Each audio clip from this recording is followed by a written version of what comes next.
Hi automobile lovers. நீங்கள் காரில் bike drive பண்ணும்போது பார்த்தீங்கன்னா, நீங்கள் கொஞ்சம் ஃபாஸ்ட்டாக போகும்போதெல்லாம் பார்த்தீங்கன்னா, நாய் வந்து உங்கள சேஸ் பண்ண ட்ரை பண்ணும். அதாவது நாய் வந்து உங்கள கடிக்கிறதுக்கு ட்ரை பண்ணலாம். ஸோ அது மாதிரி நடக்கும். நீங்கள் கார்லேயோ, பைக்லேயோ ஃபாஸ்ட்டாக போகும்போது.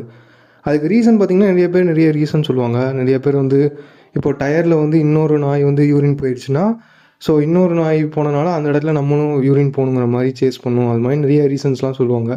ஸோ அதோட ரியல் ஃபேக்ட் என்னென்னா, ஒரு நாய் வந்து ஒரு வீல், அதாவது காரோட வீலோ இல்லை பைக்கோட வீலோ ஃபாஸ்ட்டாக மூவ் ஆகும்போது அதை வந்து சேஸ் பண்ணணுன்னு அதுக்கு நேச்சுரலாகவே தோணும். நேச்சுரலாகவே அந்த வீலை வந்து நம்ம சேஸ் பண்ணி பிடிக்கணும்னு தோணும். அதனால தான் நம்ம எதுவும் கார் இல்லை பைக்கில் ட்ரைவ் பண்ணும்போது நாயை பார்த்தா ஸ்லோவாக போகணுன்னு சொல்கிறோம்.